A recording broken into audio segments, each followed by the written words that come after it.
بسم الله الرحمن الرحيم ياسين والقرآن الحكيم إنك لمن المرسلين على صراط مستقيم تنزيل العزيز الرحيم لتنذر قوما ما أنذر آباؤهم فهم غافلون لقد حق القول على أكثرهم فهم لا يؤمنون إنا جعلنا في أعناقهم أغلالا فهي إلى الأذقان فهم مقمحون وجعلنا من بين أيديهم سدا ومن خلفهم سدا فأغشيناهم فهم لا يبصرون وسواء عليهم أأنذرتهم أم لم تنذرهم لا يؤمنون إنما تنذر من اتبع الذكر وخشي الرحمن بالغيب فبشره بمغفرة وأجر كريم إنا نحن نحيي الموتى ونكتب ما قدموا وآثارهم وكل شيء أحصيناه في إمام مبين واضرب لهم مثلا أصحاب القرية إذ جاءها المرسلون إذ أرسلنا إليهم اثنين فكذبوهما فعززنا بثالث فقالوا إنا إليكم مرسلون قالوا ما أنتم إلا بشر مثلنا وما أنزل الرحمن من شيء إن أنتم إلا تكذبون قالوا ربنا يعلم إنا إليكم لمرسلون وما علينا إلا البلاغ المبين قالوا إنا تطيرنا بكم لئن لم تنتهوا لنرجمنكم وليمسنكم منا عذاب أليم قالوا طائركم معكم أئن ذكرتم بل أنتم قوم مسرفون وجاء من أقصى المدينة رجل يسعى قال يا قوم اتبعوا المرسلين اتبعوا من لا يسألكم أجرا وهم مهتدون وما لي لا أعبد الذي فطرني وإليه ترجعون أأتخذ من دونه آلهة إن يردني الرحمن بضر لا تغن عني شفاعتهم شيئا ولا ينقذون إني إذا لفي ضلال مبين آمنت بربكم فاسمعون قيل ادخل الجنة قال يا ليت قومي يعلمون بما غفر لي ربي وجعلني من المكرمين وما أنزلنا على قومه من بعده من جند من السماء وما كنا منزلين إن كانت إلا صيحة واحدة فإذا هم خامدون يا حسرة على العباد ما يأتيهم من رسول إلا كانوا به يستهزئون ألم يروا كم أهلكنا قبلهم من القرون أنهم إليهم لا يرجعون وإن كل لما جميع لدينا محضرون وآية لهم الأرض الميتة أحييناها وأخرجنا منها حبا فمنه يأكلون وجعلنا فيها جنات من نخيل وأعناب وفجرنا فيها من العيون ليأكلوا من ثمره وما عملته أيديهم أفلا يشكرون سبحان الذي خلق الأزواج كلها مما تنبت الأرض ومن أنفسهم ومما لا يعلمون وآية لهم الليل نسلخ منه النهار فإذا هم مظلمون والشمس تجري لمستقر لها ذلك تقدير العزيز العليم والقمر قدرناه منازل حتى عاد كالعرجون القديم لا الشمس ينبغي لها أن تدرك القمر ولا الليل سابق النهار وكل في فلك يسبحون وآية لهم أنا حملنا ذريتهم في الفلك المشحون وخلقنا لهم من مثله ما يركبون وإن نشأ نغرقهم فلا صريخ لهم ولا هم ينقذون إلا رحمة منا ومتاعا إلى حين وإذا قيل لهم اتقوا ما بين أيديكم وما خلفكم لعلكم ترحمون وما تأتيهم من آية من آيات ربهم إلا كانوا عنها معرضين وإذا قيل لهم أنفقوا مما رزقكم الله قال الذين كفروا للذين آمنوا أنطعم من لو يشاء الله أطعمه إن أنتم إلا في ضلال مبين ويقولون متى هذا الوعد إن كنتم صادقين ما ينظرون إلا صيحة واحدة تأخذهم وهم يخصمون فلا يستطيعون توصية ولا إلى أهلهم يرجعون ونفخ في الصور فإذا هم من الأجداث إلى ربهم ينسلون قالوا يا ويلنا من بعثنا من مرقدنا هذا ما وعد الرحمن وصدق المرسلون إن كانت إلا صيحة واحدة فإذا هم جميع لدينا محضرون فاليوم لا تظلم نفس شيئا ولا تجزون إلا ما كنتم تعملون إن أصحاب الجنة اليوم في شغل فاكهون هم وأزواجهم في ظلال على الأرائك متكئون لهم فيها فاكهة ولهم ما يدعون سلام قولا من رب رحيم وامتازوا اليوم أيها المجرمون ألم أعهد إليكم يا بني آدم أن لا تعبدوا الشيطان إنه لكم عدو مبين وأن اعبدوني هذا صراط مستقيم ولقد أضل منكم جبلا كثيرا أفلم تكونوا تعقلون هذه جهنم التي كنتم توعدون اصلوها اليوم بما كنتم تكفرون اليوم نختم على أفواههم وتكلمنا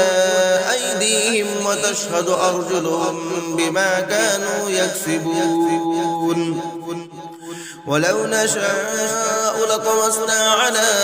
أعينهم فاستبقوا الصراط فأنى يبصرون ولو نشاء لمسخناهم على مكانتهم فما استطاعوا مضيا ولا يرجعون ومن نعمره ننكسه في الخلق أفلا يعقلون وما علمناه الشعر وما ينبغي له إن هو إلا ذكر وقرآن مبين لينذر من كان حيا ويحق القول على الكافرين أولم يروا أنا خلقنا لهم مما عملت أيدينا أنعاما فهم لها مالكون وذللناها لهم فمنها ركوبهم ومنها يأكلون ولهم فيها منافع ومشارب أفلا يشكرون واتخذوا من دون الله آلهة لعلهم ينصرون لا يستطيعون نصرهم وهم لهم جند محضرون فلا يحزنك قولهم إنا نعلم ما يسرون وما يعلنون أولم ير الإنسان أنا خلقناه من نطفة فإذا هو خصيم مبين وضرب لنا مثلا ونسي خلقه قال من يحيي العظام وهي رميم قل يحييها الذي أنشأها أول مرة وهو بكل خلق عليم الذي جعل لكم من الشجر الأخضر نارا فإذا أنتم منه توقدون أوليس الذي خلق السماوات والأرض بقادر على أن يخلق مثلهم بلى وهو الخلاق العليم إنما أمره إذا أراد شيئا أن يقول له كن فيكون فسبحان الذي بيده ملكوت كل شيء وإليه ترجعون بسم الله الرحمن الرحيم الرحمن علم القرآن خلق الإنسان علمه البيان الشمس والقمر بحسبان والنجم والشجر يسجدان والسماء رفعها ووضع الميزان ألا تطغوا في الميزان وأقيموا الوزن بالقسط ولا تخسروا الميزان والأرض وضعها للأنام فيها فاكهة والنخل ذات الأكمام والحب ذو العصف والريحان فبأي آلاء ربكما تكذبان خلق الإنسان من صلصال كالفخار وخلق الجان من مارج من نار فبأي آلاء ربكما تكذبان رب المشرقين ورب المغربين فبأي آلاء ربكما تكذبان مرج البحرين يلتقيان بينهما برزخ لا يبغيان فبأي آلاء ربكما تكذبان يخرج منهما اللؤلؤ والمرجان فبأي آلاء ربكما تكذبان وله الجوار المنشآت في البحر كالأعلام فبأي آلاء ربكما تكذبان كل من عليها فان ويبقى وجه ربك ذو الجلال والإكرام فبأي آلاء ربكما تكذبان يسأله من في السماوات والأرض كل يوم هو في شأن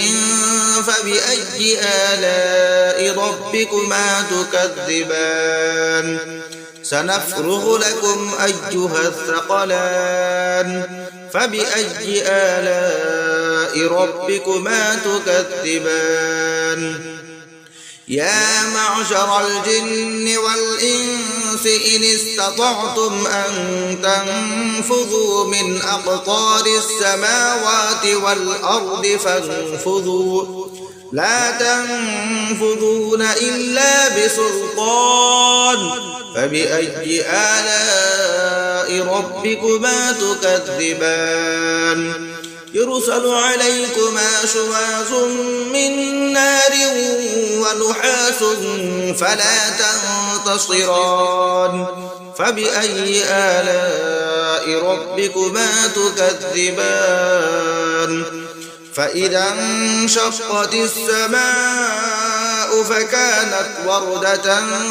كالدهان فبأي آلاء ربكما تكذبان فيومئذ لا يسأل عن ذنبه إنس ولا جان فبأي آلاء ربكما تكذبان يعرف المجرمون بسيماهم فيؤخذ بالنواصي والأقدام فبأي آلاء ربكما تكذبان هذه جهنم التي يكذب بها المجرمون يطوفون بينها وبين حميم آن فبأي آلاء ربكما تكذبان ولمن خاف مقام ربه جنتان فبأي آلاء ربكما تكذبان ذواتا أفنان فبأي آلاء ربكما تكذبان فيهما عينان تجريان فبأي آلاء ربكما تكذبان فيهما من كل فاكهة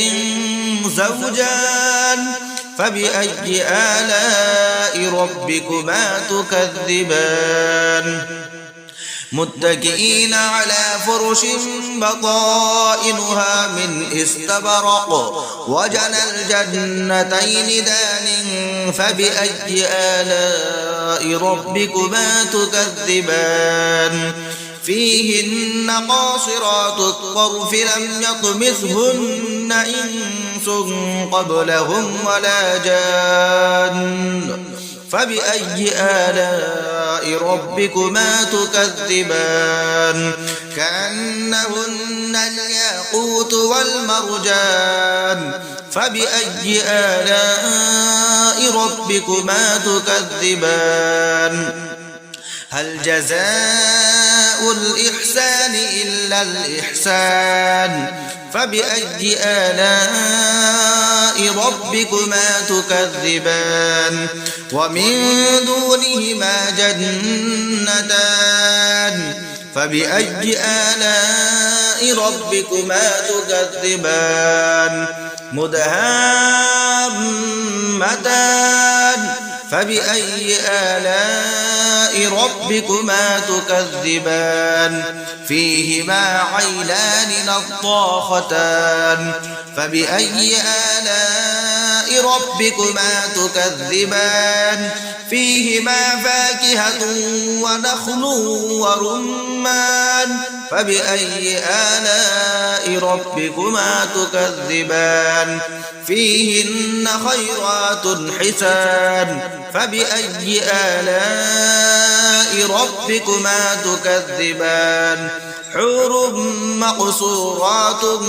في الخيام فبأي آلاء ربكما تكذبان لم يطمثهن إنس